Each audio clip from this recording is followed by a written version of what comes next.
sent your wife to represent you in churches that celebrate me. P2B replies Okowa. Welcome to the news and thank you for tuning in to listen. Please subscribe to our channel to get notified when we post hot juicy news update. Please click on the notification bell. P2B presidential candidate of the Labour Party has chided Ifeanyi Okowa, vice presidential candidate of the People's Democratic Party (PDP), who accused him of whipping up sentiments through the church. Obi, who is fast gaining popularity, especially on social media, has made several visits to churches where he was warmly received. In an interview with Daily Trust and select media outlets on Wednesday, Okowa has said the church should not be dragged into politics. Reacting, the former Anambra State Governor, in a statement issued on Thursday by his campaign media office, Obi Dati, said Okowa's accusation was baseless and an attempt to label him, Obi, as belonging to the country's primeval politics, religion, tribe, and geography. The statement reads, Obi was tagged in mere social media blitz, hanging in the air without structure. Second, he was labeled an Igbo and IPOB irredentist. And now, Okowa, grieved by Obi's popularity among the lay faithful, now say he's fanning religious sentiment. The truth is that Obi is the driver of a movement whose membership and support cut across all facets of our national life, and any attempt to pigeonhole him into any sector will fail. Obi has visited churches even before he became the president run for the presidency. In July 2021, he was at St. Mary's Catholic Church, Karu, Abuja, to attend the 25th anniversary of a priest, and the church erupted when it was introduced. At various weddings in Abuja, Lagos, and all over the country where he visited, Nigerians celebrated him for what he stood for and what he did when he held public office in Anambra State. One of such functions was Dr. Okowa's child's wedding at the National Ecumenical Conference Center, Abuja, this year. Celebration of Obi attending public gathering has been there long before he began to aspire for presidency.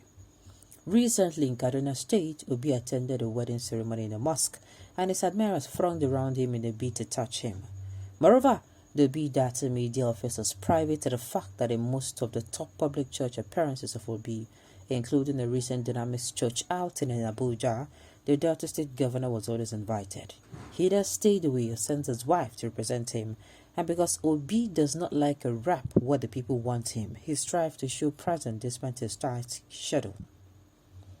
We do not expect Governor Okowa to join in this fantasy talk of attack dogs, but to use every available avenue he has to market himself and his candidate instead of dwelling in gainsaying anything that has concerned P2B of the Labour Party.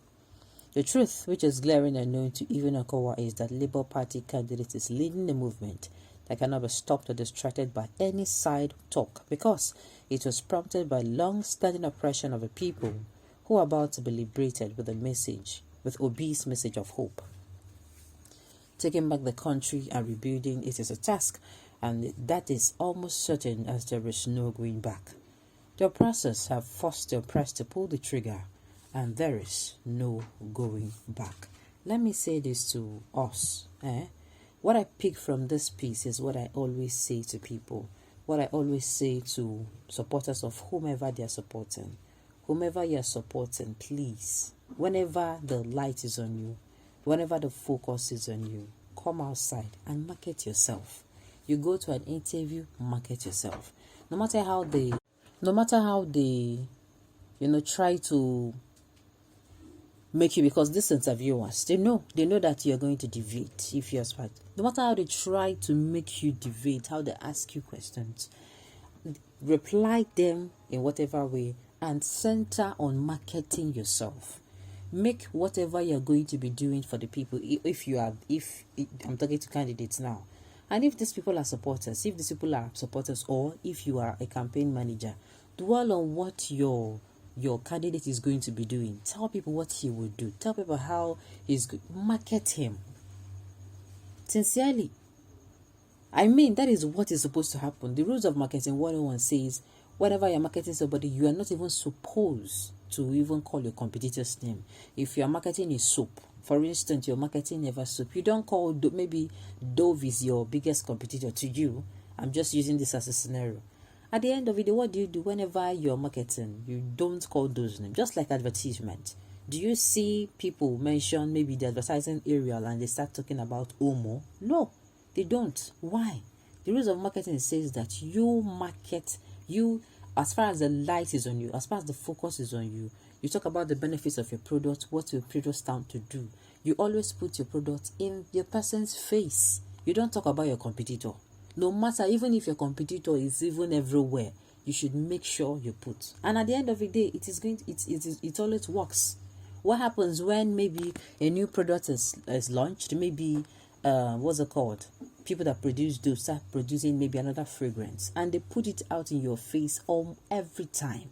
Then maybe you go to the market and you want to buy the particular, maybe should I say, flavor you are looking for, or maybe the fragrance rather you're looking for. You don't get it. What do?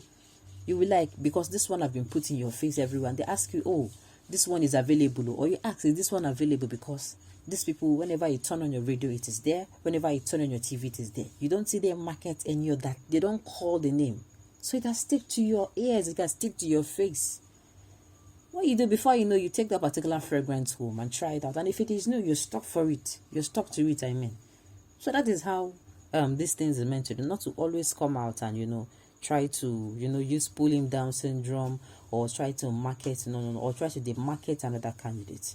That's not the way things are done. In fact, that is not even the rules of marketing. Obi should face policies and stop using churches as his office. He wants to become president. Let him tell us how he will turn Nigeria around. He should stop bringing religion into politics. The thing is, people who are saying, let him tell us, is the same people that call him liars. Have you listened to Obi's interview? Obi's interview is always centered on what this person is asking him to do. Obi comes on interview and he tells you what he's going to do. He tells you not just what he's going to do. He tells you how. He's the one that brought in, start saying how you are going to be solving problems. He don't just say, okay, in this sector now, this is what I'm going to do. He gives you a step-by-step, he breaks it down for you.